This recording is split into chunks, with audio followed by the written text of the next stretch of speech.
apsiskaičiavimas. Tai žodis, kuris šiuo metu sklando geopolitikos užkulisiuose. Izraelyje ar JAV arba abiejose buvo manančių, kad koalicija gali priversti pasikeisti režimą Irane. Taip mes įsivėlėme į dar vieną Persijos įlankos karą. Ir tai taip pat paaiškina, kodėl tai iki šiol nebuvo sėkminga. Iš tiesų, yra The New York Times straipsnis su vidiniais liudijimais, kurie atrodo patvirtina šį argumentą. Tai lyginama su tuo, kai prasidėjo Rusijos invazija į Ukrainą, ir tai padėtų paaiškinti, kodėl galbūt vyksta arba nevyksta kokios nors taikos derybos užkulisiuose ar artimiausių metų Pakistane. Šiandien skirsime pakankamai laiko paaiškinti, kodėl tai tikėtinas iki šiol stebėtų įvykių aiškinimas. Džiaukitės, nes bus ir linijų, ir visko kito. Tačiau pagrindinis įrodymas, pateikiamas teorijai patvirtinti, iš tikrųjų yra nieko neįrodantis. O loginė klaida kyla, kaip įprasta, iš esminio nesupratimo, kodėl kyla karai. Pakartokite. Derybų žlugimas. Derybų žlugimas. Atsakymas. Ir tai tikrai nėra dėl to, kad protestų grėsmė būtų didelė ar maža. Šiandien aptarkime žvalgybos nesėkmę, kuri galėjo sukelti karą, ir kodėl iki šiol neįvykęs režimo pasikeitimas tik silpnai rodo galimą pagrindinę klaidą. Pradėkime nuo tariamo apsiskaičiavimo. Ši informacija daugiausia remiasi New York Times straipsniu, tačiau pridėsiu ir savo kaip socialinio mokslininko pastabų. Pagrindinis atskleidimas. Davidas Barnes, Izraelio Mossad vadovas, manė, kad Irano visuomenę būtų galima paskatinti sukilti prieš vyriausybę per kelias dienas nuo karo pradžios. Izraelio premjeras Benjaminas Netanyahu pritarė idėjai ir pradėjo įtikinti Donaldą Trumpą. JAV žvalgyba nebuvo tokia įsitikinusi, taip pat ir JAV kariuomenė. Nors ataskaitoje priežastys nenurodytos, tačiau galėsime jas paaiškinti, Trumpas pritarė planui. Karas nedavė tokių rezultatų. Tai taikoma tiek protestams gatvėse, tiek pastangoms susilpninti Irano saugumo pajėgas šiaurės vakaruose, sudarant sąlygas kurdų kovotojų organizuotam pasipriešinimui. Koalicijoje kyla nusivylimas. Netanyahu nusivylė Mossad dėl perduoto netikslaus vertinimo. Trumpas nusivylė Netanyahu, nes šis buvo viena pagrindinių karo varomųjų jėgų. Ir galbūt abi pusės nusivylė potencialiais protestuotojais, nes šie nerizikavo veikdami vietoje.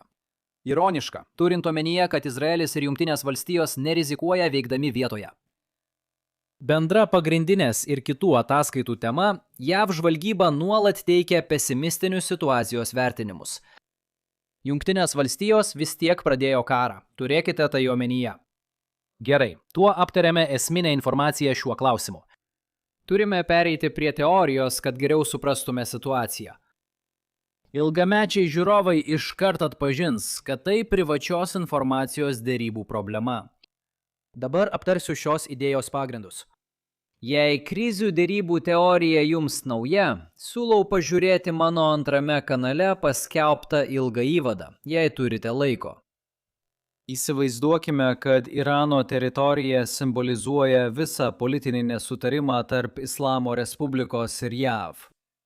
Tai padės suprasti pagrindinę problemą, nors tai nėra tikras teritorinis karas kaip Ukrainoje. Padalydžimai rytinėje pusėje reiškia, kad Jungtinės valstijos gauna kažką artimesnio savo pageidaujamai politikai, o padalijimai vakarinėje pusėje reiškia, kad Iranas gauna kažką artimesnio savo pageidaujamai politikai. Yra tikėtinas karo rezultatas, apimantis visus galimus įvykius kovų metu ir suvidurkinantis visus atsitiktinius to laikotarpio įvykius. Svarbu pažymėti, kad tikėtinas rezultatas atsižvelgia į protestuotojų sukilimo prieš Irano vyriausybę tikimybę. Didėjant tikimybei, tikėtinas rezultatas labiau pasislenka į dešinę. Dabartiniai vyriausybei būtų sunku įgyvendinti savo politikas, jei jos apskritai nebeliktų. Jei vyriausybė be kliučių nuslopintų protestus, rezultatas būtų labiau į kairę. Karas brangiai kainuoja tiek gyvybių, tiek ekonominių išteklių prasme. Jei įvertinsite fizinius nuostolius pagal tai, kiek Iranas vertina ginčijamas politikas, skirtumas tarp tikėtino rezultato ir žalios linijos parodo Irano karo kainą. Viskas dešinėje nuo žalios linijos. Tai, ko Iranas tikisi laimėti kare, atėmus išlaidas. Ta pati galime padaryti ir Jungtinėms valstijoms. Jungtinių valstijų karo išlaidos eina į kitą pusę, tarp numatomo rezultato linijos ir mėlynos linijos. Kairėje mėlynos linijos pusėje yra tai, ko Jungtinės valstijos tikisi gauti atskaičius savo išlaidas. Apibendrinus tai, ką iki šiol išsiaiškinome, pastebėsite, kad bet koks pasidalymas tarp mėlynos ir žalios linijų pagerina abiejų šalių rezultatus palyginti su karu. Taip yra todėl, kad visi jie yra artimi tikėtinam karo rezultatui, tačiau ne viena pusė nepatiria jokių išlaidų. Tai vadinama derybų diapazonu, nes šalys derasi jo ribose. Ši logika iš karto paneigė vieną iš pasakojimų, kurį girdėsite apie galimybę, kad protestai galėjo sukelti karą. New York Times teigia, kad Baltieji rūmai pradėjo karą, ignoruodami JAV žvalgybos vertinimus ir tikėdami, jog protestuotojai veikiausiai ateis į pagalbą JAV pusiai. Jungtinės valstijos nusprendė, kad karas būtų pelningas. Kaip teigia įsigijimo taisyklė numeris 67, neatsisakyk jokio pelno. Leiskite pasakyti tiesiai apie šį argumentą. Jis neturi jokio loginio nuoseklumo ir yra visiškai be strateginio pagrindimo. Jis plinta dėl sveiko proto auros. Tačiau bandant apmastyti mechanizmą nuo prielaidos iki išvados, viskas subyra. Net jei esi pesimistas dėl rezultato, vis tiek gali pradėti karą. Prisiminkite, tikėtino rezultato linija apima tikimybę, kad protestuotojai padės Jungtinėms valstijoms. Pagrindinė didelės protestavimo tikimybės pasekmė – linijos perkelimas į dešinę. Tai reiškia, kad derybomis pasiektas sprendimas turėtų būti palankus JAV. Tai nereiškia, kad kils karas. Panašiai, maža protestavimo tikimybė tiesiog reiškia, kad derybų būdu pasiektas sprendimas turėtų būti palankus Iranui. Todėl pasiūlymo atmetimas priklauso nuo paties pasiūlymo, o ne nuo skaičiavimo, ar karas bus objektyviai geras ar blogas. Kitaip tariant, teiginys, kad protestai reiškia karą, ignoruoja, jog derybų pozicijos priklauso nuo karo lūkesčių. Abiejų šalių pozicijos turėtų atspindėti tikrąją jėgų pusiausvyrą. Gerokai per daug argumentų nepaiso šio aspekto savo pačių nenaudai, o ant sienos laikau 2 lapelius, pasiruošęs žymėtis naujus idėjos pritaikymus, jei 2026 bent trumpam nurimtų. Bent šiandien pasirūpinsime vienu lipniu lapeliu. Vis dėlto vis dar galime susieti paskatas protestuoti su tuo, kodėl kyla karai. Reikia pridėti papildomą prielaidą argumentui. Viena iš paaiškinimų yra ta, kad sėkmingo protesto tikimybė laikui bėgant keitėsi. Tai labai pagrįsta galimybė. Apie tai jau daug kalbėjome pastarosiomis savaitėmis, todėl šiandien nesikartosiu. Kitas paaiškinimas, atitinkantis Baltųjų rūmų nutekėjimus, yra skirtumas tarp JAV ir Irano lūkesčių. Pavyzdžiui, yra pagrindo manyti, kad Irano vyriausybė geriau suprato protestų padėtį šalyje karo išvakarėse. Jie turi saugumo pajėgas vietoje, kurios juos informuoja apie tai, ką galvoja paprasti piliečiai. JAV taip pat gauna dalį informacijos, tačiau ji bus fragmentiška ir iškreipta dėl atstumo ir regioninių žinių stokos. Dėl to gali susidaryti situacija, kai Irano vyriausybė žino, jog pakankamai griežtomis priemonėmis numalšino protestus ir palaužė visų disidentų valią. Net ir turėdami JAV paramą, jie nenorės grįžti į gatves. Tuo tarpu įmanoma, kad iš Irano sklindanti žvalgybinė informacija yra optimistiškesnė. Taip, susidorojimai privertė žmonės grįžti į savo namus. Kol kas. Tačiau tas giluminis nusiteikimas niekur nedingo ir prasiverš, jei JAV intervencija atliks dalį nešvaraus darbo. Norėdamas iliustruoti problemą, tai kaip Jungtinės valstijos mano, kad derybų erdvė yra štai čia. Žvalgyba pripažįsta, kad tai gali būti neteisinga, bet tai geriausias jų spėjimas. Priešingai, Iranas žino, kad situacijos realybė atrodo štai taip. Jungtinės valstijos derybose reikalaus daug, bet Iranas liks tvirtas. Karas kyla dėl neviešos informacijos, kuri išskiria kiekvienos pusės lūkesčius dėl to, ką atneš karas.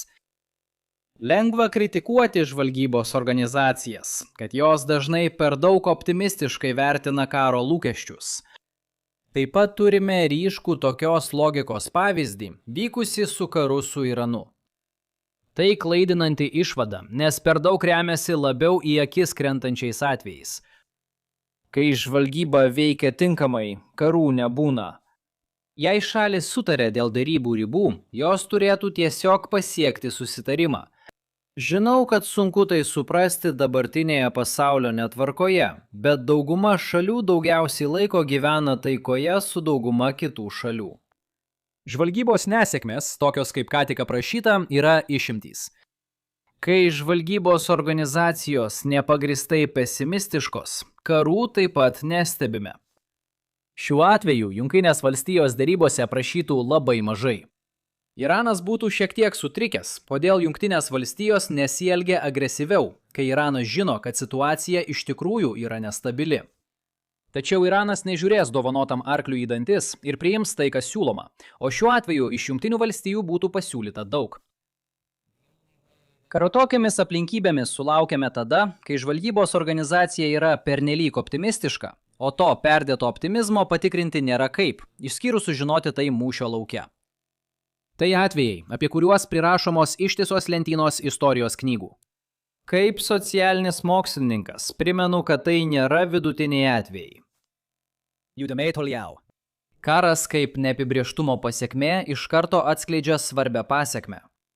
Kad čia kiltų karas, bazinis lūkestis, jog protestuotojams pasiseks, nebūtinai turi būti didelis. Aš vaizdavau lūkesčių skirtumą kaip didžiulį, nes tai padeda vizualiai parodyti problemą.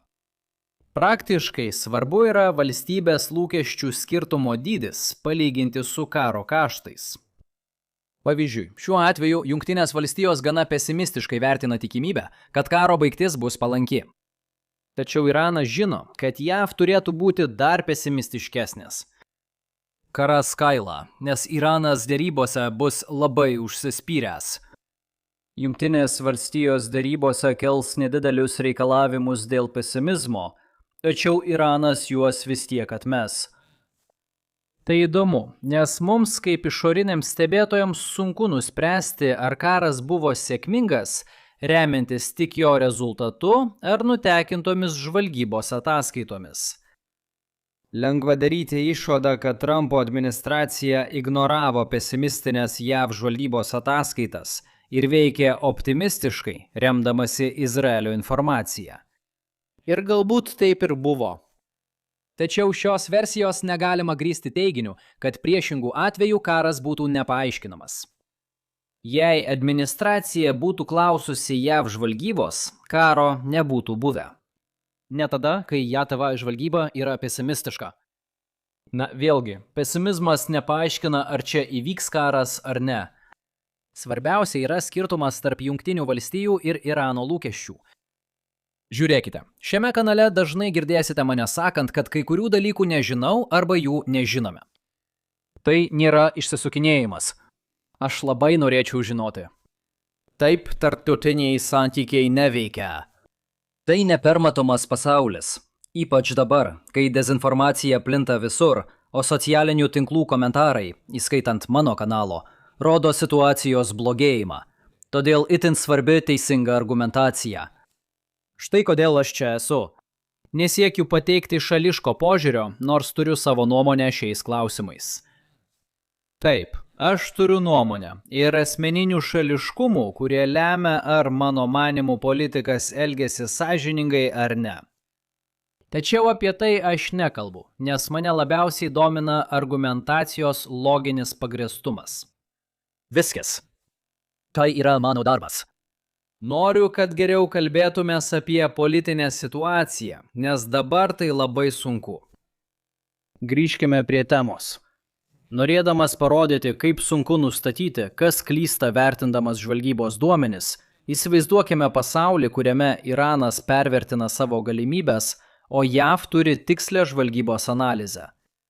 Tai ne pirmas kartas, kai šalis klaidingai vertina savo karinius pajėgumus. Šįkart Iranas prie derybų stalo ateina su per dideliais reikalavimais. JAV atsisako, prasideda karas.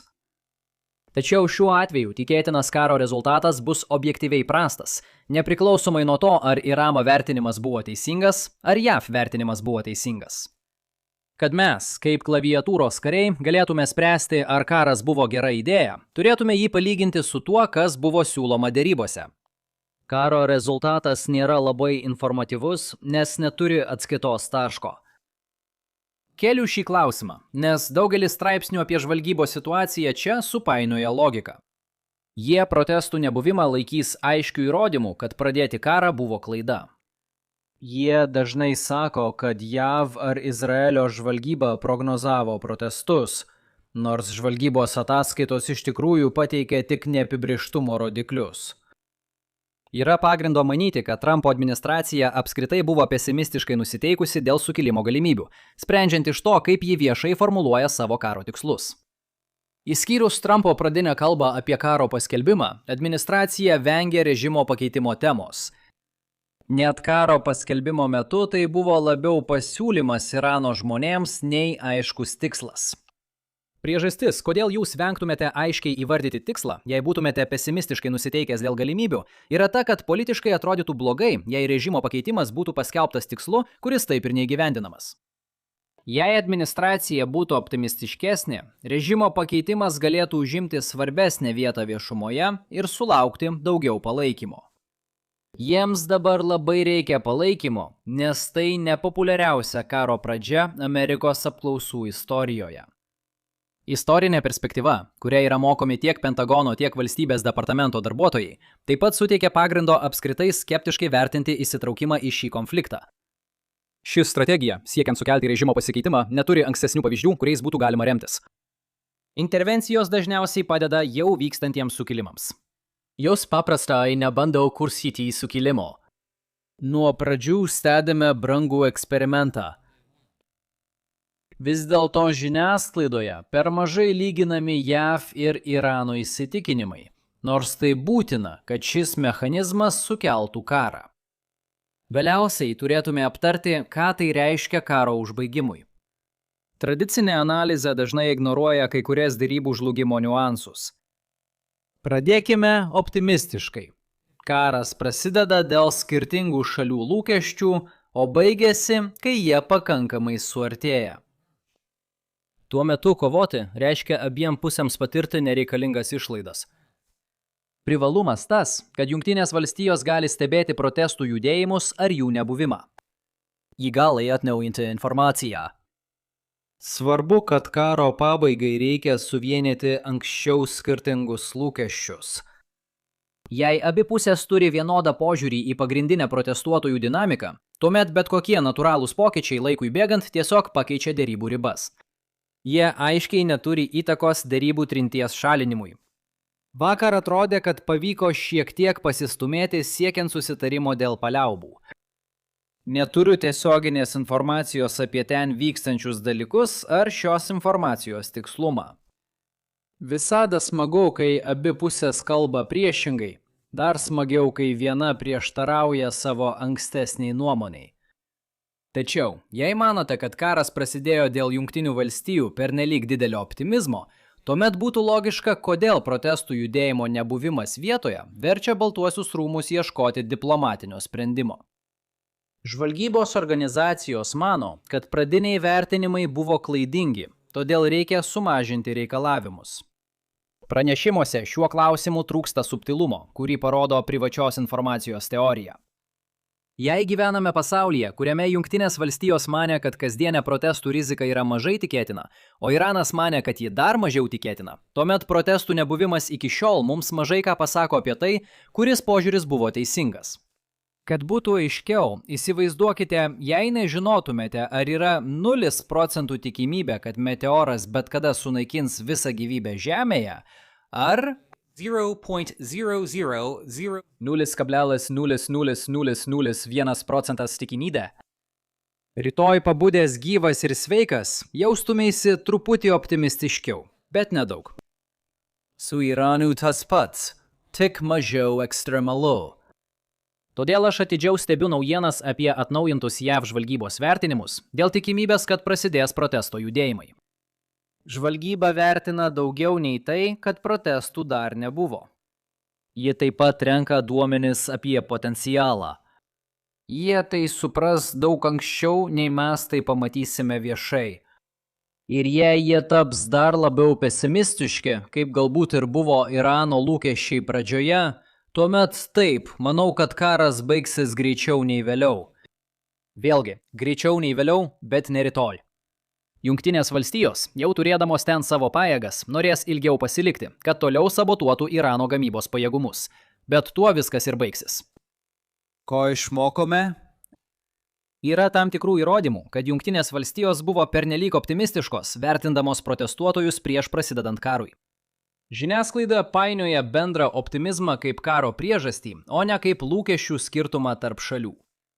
Tai gali paveikti, kaip žiniasklaida praneša apie žvalgybos vertinimus. Jei pasitvirtins pernelyg didelio optimizmo versija, karas gali greitai baigtis. Po tarpu atrodo, kad mano darbas tiesiog tęsiasi. 25 diena iš eilės jau praeityje. Ko laukiate 26 dienos? Kodėlgi nepažiūrėjus šio vaizdo įrašo, jei norite išsamios krizinių derybų teorijos įžangos? Patiko vaizdo įrašas? Spauskite patinka, dalinkitės ir prenumeruokite. Iki kito karto, sėkmės.